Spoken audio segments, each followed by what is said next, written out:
nombre del Padre, del Hijo, del Espíritu Santo. Amén. Ven, Espíritu Santo, y llena los corazones de tus fieles, y enciende en ellos el fuego de tu amor. Envía tu Espíritu Creador, y se renovará la faz de la tierra. Estamos estudiando el Catecismo de la Iglesia Católica, su primera parte, la profesión de la fe, segunda sesión, la profesión de la fe cristiana. Capítulo primero, creo en Dios Padre. Artículo primero, creo en Dios Padre Todopoderoso, Creador del cielo y de la tierra. Párrafo 2, el Padre. En el tercer apartado tiene como título La Santísima Trinidad en la doctrina de la fe, y el Catecismo va a dedicar a este nuevo apartado que empezamos el día de hoy 9 números. Del número 249 al 256 a desarrollarlo. El día de hoy vamos a profundizar en los números 249 al 252 con el tema La formación del dogma trinitario. Hemos estado en estos días hablando un poco de historia, de cómo es que se ha ido dando alrededor de la Iglesia este tema de la Santísima Trinidad, cómo han sido los concilios, los que han participado, el cisma generado, las contestaciones de la Iglesia. Bueno, pues todo esto, que es lo que va generando la fe, pues tiene una historia en su formación. Estamos hablando pues de una manera muy profunda desde el inicio de la concepción y la formación de los dogmas de la Iglesia Católica. Número 249 dice: La verdad revelada de la Santísima Trinidad ha estado desde los orígenes en la raíz de la fe viva de la Iglesia, principalmente en el acto del bautismo. Encuentra su expresión en la regla de la fe bautismal, formulada en la predicación, la catequesis y la oración de la Iglesia. Estas formulaciones se encuentran ya en los escritos apostólicos, como este saludo recogido en la liturgia eucarística: la gracia del Señor Jesucristo, el amor de Dios y la comunión del Espíritu Santo sean con todos ustedes. Número del Catecismo muy hermoso, ¿no? Que tiene como primera afirmación la primera verdad de la Santísima Trinidad, que es que hemos conocido de ella por la revelación de Dios. Que así como la Iglesia afirma que mediante la razón el hombre puede llegar a conocer la existencia de Dios, el hombre es capaz de con su razón conocer la existencia de Dios, no en su totalidad, pero sí puede llegar a conocerle. Es importante saber que conocemos de Dios porque Él nos lo ha revelado también. La mente humana no solo puede llegar a conocer lo sensible, sino que también es capaz de hacer una abstracción y a través de las criaturas llegar a la existencia del Creador. Esto lo hemos estudiado en otras catequesis. A través de las criaturas podemos llegar al Creador. Dios nos ha hecho capaces de un conocimiento natural que también se asoma a lo que está más allá. Por el hecho de que tengamos esa capacidad, eso no quiere decir que Dios como Trinidad, Padre, Hijo y Espíritu Santo, pueda ser conocido. Podemos llegar a conocer la existencia de Dios, incluso podemos llegar a deducir determinados atributos de Dios, como su infinitud, como su omnipotencia, etcétera, etcétera. Pero la intimidad de Dios, su intimidad de Padre, Hijo y Espíritu Santo, eso únicamente lo podemos conocer por la misericordia de Dios que nos ha querido revelar su misterio y no dejarnos en la ignorancia.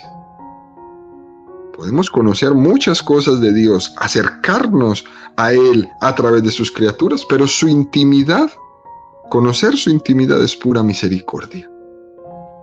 La revelación de Dios es misericordiosa, por puro amor suyo, por puro amor suyo.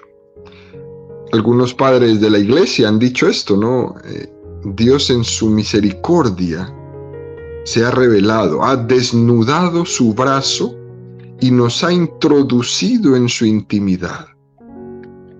La cuestión es, ¿no?, ¿de qué manera tuvo lugar ese conocimiento paulatino de que Dios es Padre, Hijo y Espíritu Santo? ¿De qué manera tuvo lugar ese conocimiento de que Dios es Trinidad? Y aquí el Catecismo nos dice algo muy, muy interesante, porque desde los orígenes, en la raíz de la fe viva de la Iglesia, ya estaba. Se dice erróneamente que la fe en la Trinidad comenzó cuando se formuló como un dogma en un concilio. Y eso no es verdad. Eso es un error muy grande. La fe de la Iglesia procede a las formulaciones de los dogmas de la fe. Pero es un proceso. Los dogmas de la fe, cuando la Iglesia los establece, no es que se los saque de la manga, sino que lo que hace es formular de una manera más exacta, más doctrinal, si ustedes quieren, más académica, lo que siempre ha sido su fe, lo que siempre ha creído. A pesar de que hay problemas, a pesar de que algunos lo formulan mal, a pesar de que la filosofía progrese haciendo muchas preguntas y entonces hay que verter en una nueva cultura lo que ha sido la fe de siempre, no importa. Por eso decimos, la fe en la Trinidad no nace en el momento en que se proclama el dogma de la Santísima Trinidad. Dice este número 249, ha estado desde los orígenes en la raíz de la fe viva de la Iglesia, principalmente en el acto del bautismo. No se lo inventaron en un momento determinado. Bueno, ahora vamos a inventarnos que son Padre, Hijo y Espíritu Santo y vamos a hacer un dogma de ello, ¿no? Eso ha estado ahí desde los orígenes, desde la raíz de la fe viva de la Iglesia. Y lo vemos principalmente en el acto del bautismo. La Iglesia, desde el primer momento, bautiza en el nombre del Padre, del Hijo y del Espíritu Santo. La Iglesia perdona los pecados en nombre de Jesucristo desde el primer momento, en el nombre del Padre, del Hijo y del Espíritu Santo. La Iglesia bendice desde el primer momento, en el nombre del Padre, del Hijo y del Espíritu Santo. Existe un adagio latino que lo hemos mencionado varias veces en las catequesis. Dice, lex orandi, lex credendi, que significa que eso que la Iglesia reza, que eso que la Iglesia celebra, es lo que la Iglesia cree. Lex orandi, lex credendi. Lo que oramos es lo que creemos. Eso es lo que la Iglesia está orando, eso que la Iglesia está realizando cada día. Llegará el momento en lo que lo formule, pues mediante algunas fórmulas más académicas, más concretas, ¿no?, con la finalidad de responder a las dudas que va suscitando esa creencia durante determinados momentos de la historia. Pero siempre lo ha creído, siempre lo ha orado, siempre ha estado ahí desde los orígenes. Lo que hace un dogma es eso que siempre se ha creído, se formula de una manera, digamos, más elocuente. Pero la creencia ha estado ahí, no hay nada que se han inventado en un minuto. Número 250 del Catecismo dice, durante los primeros siglos, la Iglesia formula más explícitamente su fe trinitaria, tanto para profundizar su propia inteligencia de la fe, como para defenderla contra los errores que la deformaban. Esta fue la obra de los concilios antiguos, ayudados por el trabajo teológico de los padres de la Iglesia y sostenidos por el sentido de la fe del pueblo cristiano. Aquí en este número sí se va a poner la cosa más difícil todavía, ¿no? Nos está dando el Catecismo aquí 3 elementos fundamentales desde la creencia: los concilios, los padres de la iglesia y el pueblo de Dios. Estas tres cosas juntas no hay quien las destruya. Aquí nos habla de la obra de los concilios antiguos, ¿no? Esos concilios que llamamos antiguos porque son los primeros concilios de la iglesia y que además tienen un valor ecuménico muy, pero muy grande. Son, obviamente, estos primeros concilios de la iglesia donde todavía no se había vivido lo que yo les explicaba ayer. Por ejemplo, el cisma de Oriente. Hasta 1054, pues la iglesia era una sola. La iglesia de Oriente y la que llamamos hoy día iglesia ortodoxa y la iglesia católica romana, pues eran una sola cosa. Tampoco habíamos experimentado, no el cisma, porque esto no es un cisma, es la ruptura protestante. La ruptura protestante. Tampoco. Hasta 1545 no habíamos vivido eso. Hasta estos momentos, cuando hablamos de concilios antiguos, estos concilios antiguos tienen un gran valor porque allí todo el mundo se siente reconocido en ellos. Ya después del cisma de Oriente, ya los orientales no participaron de los concilios. Y después de la Reforma Protestante, pues peor todavía. Aún no había en la iglesia, en los primeros concilios, estas heridas tan grandes contra la unidad de la iglesia. Todos se sienten reconocidos. No hay concilios de primera ni concilios de segunda. Todos los concilios son de primera importancia en la iglesia. Bueno, pues lo que se afirma aquí es, ¿por qué en esos concilios de los primeros siglos, en los que se afirmaba, por ejemplo, que Santa María es Madre de Dios, o se afirmaba que Jesucristo es de naturaleza humana y de naturaleza divina, siendo una sola persona, o se afirmaba la Santísima Trinidad, que siendo una sola naturaleza, Dios tiene tres personas, Padre, Hijo y Espíritu Santo, etcétera, etcétera, etcétera? Se va definiendo toda esa fe. ¿Por qué llegan a formularse así? Y dice este número 250. En primer lugar, para profundizar su propia inteligencia de la fe, que es lo que nosotros estamos haciendo en este estudio del catecismo. Estamos profundizando la propia inteligencia de la fe. Y en segundo lugar, para defenderla contra los errores que la deformaban, es lo que estamos haciendo nosotros aquí. Que por cierto, no son dos cosas distintas de las que estamos hablando.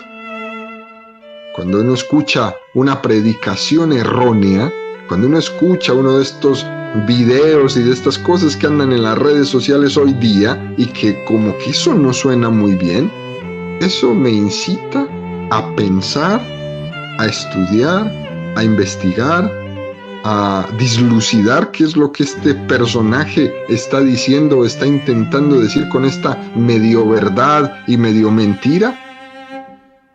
Los errores nos ayudan a pensar. Por ejemplo, vamos quizás a una de las herejías más grandes que ha tenido la iglesia en sus inicios, la famosa, ya hemos hablado de ella, el famoso arrianismo. Arrio negaba que Jesucristo fuera Dios. Imagínense ustedes, el fundamento de todo. Si Jesús no es Dios, entonces ¿qué? Bueno, pues Arrio negaba que Jesucristo fuera Dios. Decía que Jesucristo era una criatura. Decimos, bueno, pero es que Jesús no fue creado. Y entonces cuando él decía eso, se encendían inmediatamente los semáforos en rojo. Y se le respondía a Arrio, pero ¿cómo estás diciendo que Jesucristo es una criatura? Si Jesucristo es el verbo del Padre que se ha encarnado. Y entonces Arrio empezaba a decir otra cosa. Es que Jesucristo es la primera de las criaturas que Dios creó. Es la primerita de todas. Por eso es tan importante. Y hubo un tiempo en que Jesucristo no existió, que solo existía Dios Padre. Y se encienden nuevamente los semáforos en rojo y decir, no, Arrio, espérame. Si es que no es así. Y la iglesia le responde. con a estas pues, afirmaciones de negación de la divinidad de Jesucristo. Y tiene que la Iglesia fuertemente unirse y definir que Jesucristo es verdadero Dios, que Jesucristo no es creación del Padre, que Jesucristo no es nacido, Jesucristo es engendrado, no creado. La Iglesia tiene que definir que Jesucristo es Dios, no solamente un hombre. La Iglesia tiene que definir que María es la madre de Dios, no la madre de Jesucristo hombre, sino la madre de Dios, de Jesucristo, que es Dios. Por tanto, ante los errores comienza la reflexión. Una reflexión para comprender mejor la fe de la Iglesia. Se reflexiona, se recurre a estudiar lo que siempre se ha creído, lo que los evangelios dicen, lo que la Iglesia ha rezado, lo que la Iglesia ha predicado, lo que la Iglesia ha formulado, y entonces es cuando se llegan a los dogmas de la fe. Pero es todo este compendio de cosas. Y también llegamos a entender que los errores, que son una desgracia, que las herejías, que son una desgracia, de ellas Dios es capaz de servirse para darnos más luz en la fe. Es verdad que cuando estamos en la mitad de la herejía la pasamos muy mal, como hoy día. Hoy día, con toda esta cantidad de predicaciones tan raras que hay por ahí, por todas partes, estamos en medio de un montón de herejes. Herejes diciéndole al Papa que el Papa es hereje. Imagínense hasta dónde hemos llegado, ¿no? Herejes que le dicen al Papa que el Papa es el hereje, ¿no? Qué falta de respeto y qué falta incluso de personalidades de estos que se dicen católicos, ¿no? Cuando estamos en la mitad de la herejía, en la mitad de la confusión, los que creemos la pasamos muy mal. La confusión es tremenda. Pero cuando la Iglesia actúa contra la herejía y declara la verdad, se clarifica mucho más esa verdad de lo que antes estaba. Y eso es lo que ha hecho la Iglesia durante 2000 años. Y por eso nosotros hoy día podemos entender la fe de la manera como la entendemos, que es que nosotros hoy día tenemos todos los elementos para creer y no entendemos por qué no creemos. Todo lo que nosotros sabemos hoy día, se morirían de ganas San Pedro y San Juan y San Pablo de haberlo conocido. Se morirían de ganas. Es decir, no nos quedamos al mismo nivel que teníamos antes de que surgiera la herejía, sino que ahora profundizamos más en lo que creíamos antes y terminamos creyendo más. Así que a veces hay que decirle a todos estos herejes, gracias por haberme prendido este semáforo en rojo, no porque te voy a seguir a ti en tu error, sino porque me has ayudado a enraizarme más en mi fe, a tener más argumentos, a tener un poco más de reflexión, a hacer mucho más oración. Por eso ha sido capaz la Iglesia de superar una y otra herejía a través de 2000 años, porque ha sido capaz en reflexión y en oración de hacerle frente. Por eso hoy día ni nos asustamos. Todas estas babosadas que están por ahí hablando más de uno solo nos ayudan a ponernos más fuertes, y entre más nos peguen, más duros nos ponemos, porque en la reflexión y en la oración la Iglesia siempre ha hecho frente a las herejías. Igual que en el Nuevo Testamento se nos da noticia de la persecución de los cristianos en Jerusalén, con motivo, por ejemplo, del asesinato de San Esteban y luego del apóstol Santiago. todo este tipo de situaciones, de persecuciones, de asesinatos, de martirios, ¿no? Fueron ocasión providencial para que los demás cristianos salieran fuera, huyendo de estas persecuciones. Y aquel lugar donde llegaban, ahí llevaban la buena nueva. De esas persecuciones tan terribles salía este salir y llevar la fe consigo, porque la fe se lleva en el corazón. No está en un pedazo de tierra, se lleva en el corazón. Es como algunos dicen, también la patria, ¿no? La patria se lleva en el corazón. Aunque estoy lejos, la llevo conmigo. A donde sea que vaya, eso no me lo pueden quitar. Pues igual la fe. A donde quiera que vayas, llevas la fe en tu corazón. Y esa nadie te la puede quitar. Podrán oprimirla todo lo que quieran. Podrán intentar borrarla de la faz de la tierra. Podrán intentar pisotearla cuanto más se pueda. Pero nadie te la puede quitar. Pues algo así pasa con los errores y las herejías. Dios se ha valido de ellos para profundizar la fe, para aclarar la fe, para orar la fe y para responder de una mejor manera. Ocurre también que cuando alguien formula una herejía de la fe, el error que formula no es un error total. Fíjense bien que los herejes suelen tomar una partecita de la verdad y hacer de esa partecita el todo. Entonces la herejía suele pues consistir en no afirmar de una manera equilibrada la fe y no hacer de un punto en concreto en el que el hereje se siente atraído, pues lo que hace es afirmarlo de una manera desequilibrada, haciendo que se deforme el conjunto de la fe. Por ejemplo, Lutero. Él tiene una experiencia de la gracia de Dios que le conmueve, y eso es verdad, y eso es meritorio.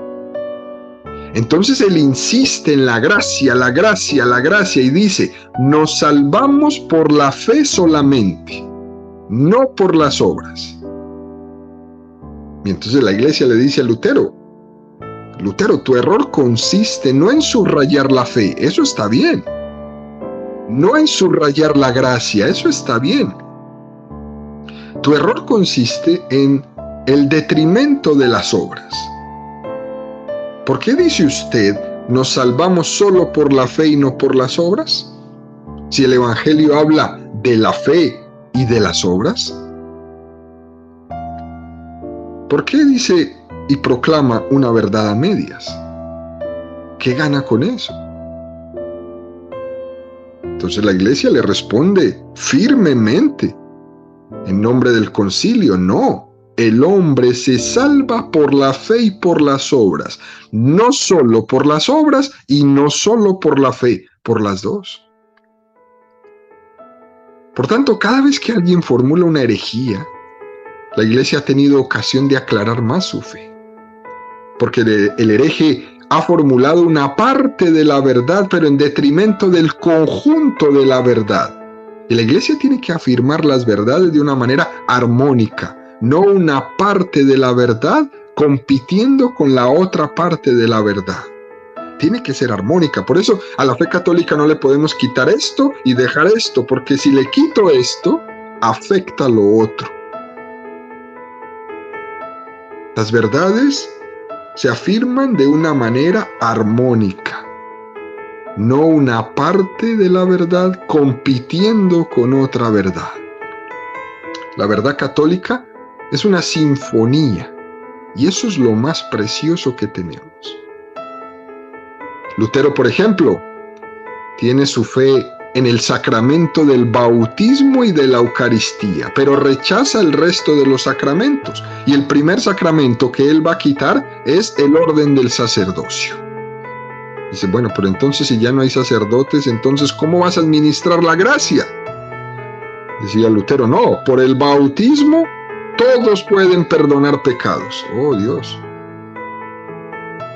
¿Estás tomando el bautismo y la Eucaristía? Claro que sí, esto está bien, pero oye, ¿y los otros 5? No, eso ya no me importa. No. La fe es una sinfonía, es una armonía. Y no puedo poner a pelear el bautismo contra la unción de los enfermos. No puedo poner a pelear la Eucaristía contra el matrimonio. No puedo poner a pelear el matrimonio contra el orden sacerdotal. No lo puedo hacer. Porque entonces lo que termino haciendo es un desastre. Que es lo que hizo Lutero al final. Quizás no lo planeó así, pero así es como está ahora. Un desastre total por todas partes. Porque el mundo protestante ni siquiera es que crezca. El mundo protestante se desparrama. Y se desparrama uno del otro y del otro y del otro. Simplemente al mismo Lutero, ¿no? Al poco tiempo de haber hecho la reforma protestante, pues ya de ahí sus amigos se le empezaron a dividir. Como fue Calvino, como fue Siglio, como fue Enrique VIII, y cada uno fue diciéndole a Lutero, ya no, adiós, y armo la mía, y armo la mía, y armo la mía, y cada uno armó la suya. El conjunto de la fe tiene que ser integrado de una manera armónica y no en su detrimento. No afirmar una fe, un aspecto de la fe frente a los otros, porque entonces se hace daño. Bueno, pues así, de esta manera, se fue providencialmente luchando en contra de las herejías, ¿no? Ellas nos ayudaban a expresar mejor la fe. Y cada concilio que se convocaba, después del concilio, cuando se definía la fe, salíamos con una fe más coherente, más profunda y más claramente explicada. Y por eso es que hoy día podemos tener la astucia de ponernos enfrente de un micrófono y explicar la fe, no porque no la hemos inventado nosotros, sino porque en 2000 años la Iglesia la ha explicado una y otra vez. ¿No? Termina este número 250 diciendo, esta fue la obra de los concilios antiguos, ayudados por el trabajo teológico de los padres de la Iglesia y sostenidos por el sentido de la fe del pueblo cristiano. Los concilios llevados a cabo por los obispos, ¿no? Echan mano de los padres de la Iglesia, quienes muchos de ellos también son obispos, pero algunos no lo son. Ser un pensador, ser un teólogo, ser un filósofo en la Iglesia no está ligado exclusivamente a ser un obispo. Pero en los primeros siglos, pues muchos de esos pensadores, teólogos y filósofos eran obispos al mismo tiempo. Hoy día no, gracias a Dios. Por lo tanto, los concilios se sirven de la fe de estos padres de la Iglesia, de estas rocas de la Iglesia, y también de la fe del pueblo cristiano. El pueblo cristiano tiene un sensus fidei, es un sentido de la fe muy cuidadoso, bastante más cuidadoso que incluso de los mismos pensadores. El pueblo de Dios tiene un sentido de la fe demasiado profundo. Por ejemplo, sabemos que cuando estaba implicado el pueblo en los debates de cómo formular la fe, por ejemplo, en Éfeso, cuando se formula la fe en Santa María, Madre de Dios, que la conocemos como la Theotokos. María es la Madre de Dios. Theotokos nos cuenta la historia de que cuando estaban reunidos en el debate de si María debía ser confesada explícitamente como la Madre de Dios, ahí en Éfeso, dicen que el pueblo de Dios en la noche rodeaba la casa donde estaban reunidos los obispos en el concilio, y el pueblo con antorchas en mano en la noche rodeaban aquel lugar y empezaban a gritar en coro, Theotokos, Theotokos, Theotokos, ¿no? Madre de Dios, Madre de Dios, Madre de Dios. Teníamos un pueblo que se preocupaba por su fe y ponía su voz. Y claro, pues los obispos, los teólogos reunidos en el concilio, pues echan un ojo afuera y ven a todo el pueblo de Dios gritándoles que María es Madre de Dios, pues ni modo que salgan de ahí a decir que no. El sensus fidei, el sentido de la fe, del pueblo de Dios también ayuda a formular la fe. Un pueblo que se preocupa por defender su fe. Nosotros hoy, de lo que hablamos en el mundo, es de fútbol. Los seres humanos somos muy chistosos, ¿no? Decimos que no podemos entender la palabra Theotokos, pero no sabemos el nombre y el apellido de todos los jugadores de fútbol habidos y por haber, en todos los idiomas, ¿eh?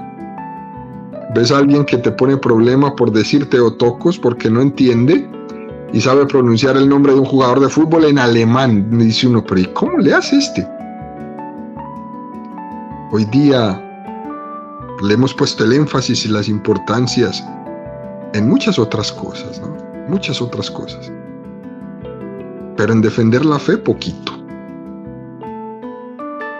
Por lo tanto, sabemos, pues, queridos amigos, ¿no?, que en los momentos de la proclamación de un dogma era bastante popular, que no era solamente la participación de unos pocos en un concilio, sino que también el pueblo de Dios participaba, aunque no fuese dentro del concilio, pero también hacía el pueblo de Dios su parte.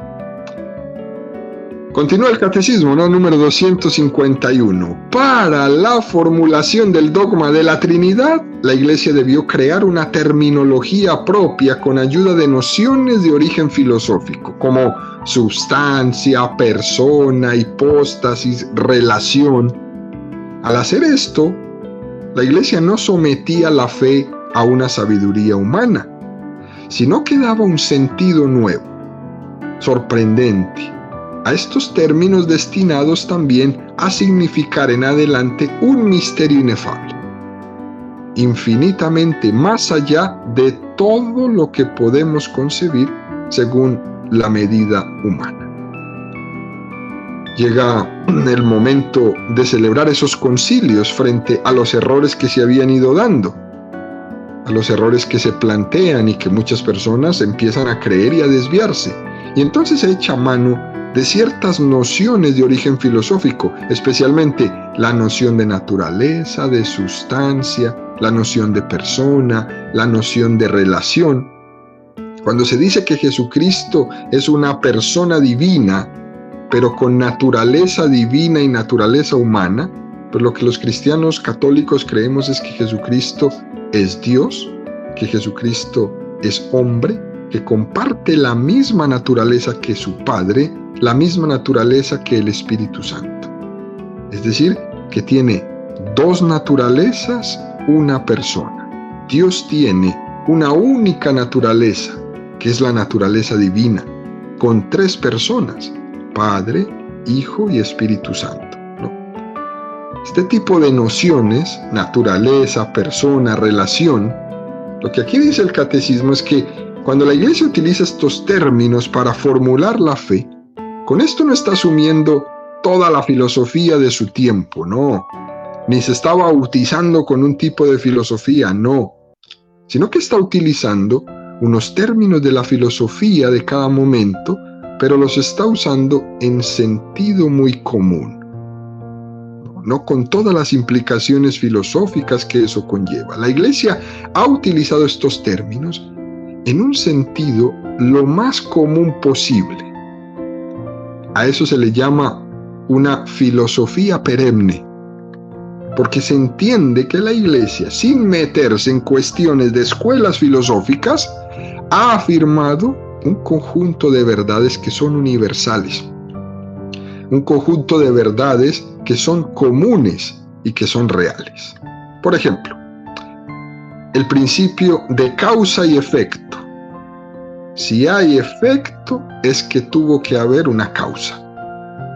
Por ejemplo, el principio de no contradicción. Una cosa no puede ser y no ser al mismo tiempo y bajo la misma circunstancia. No se puede contradecir.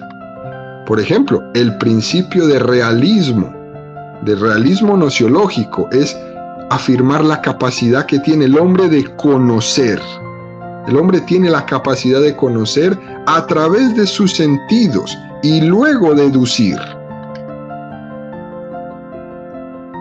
Cuando dice o dijo René Descartes, ¿no? Pienso, luego existo. Debemos decirle a Descartes y a su idealismo cartesiano, hey, Descartes, es al revés. Porque existo, pienso. No es pienso, luego existo, te equivocaste, es porque existo, pienso. Primero es el ser y luego es el conocer. Soy fruto de mi mismo pensamiento. Existo porque alguien me participó de su existencia y después pienso. Pero yo no existo porque pienso, no me doy el ser yo mismo.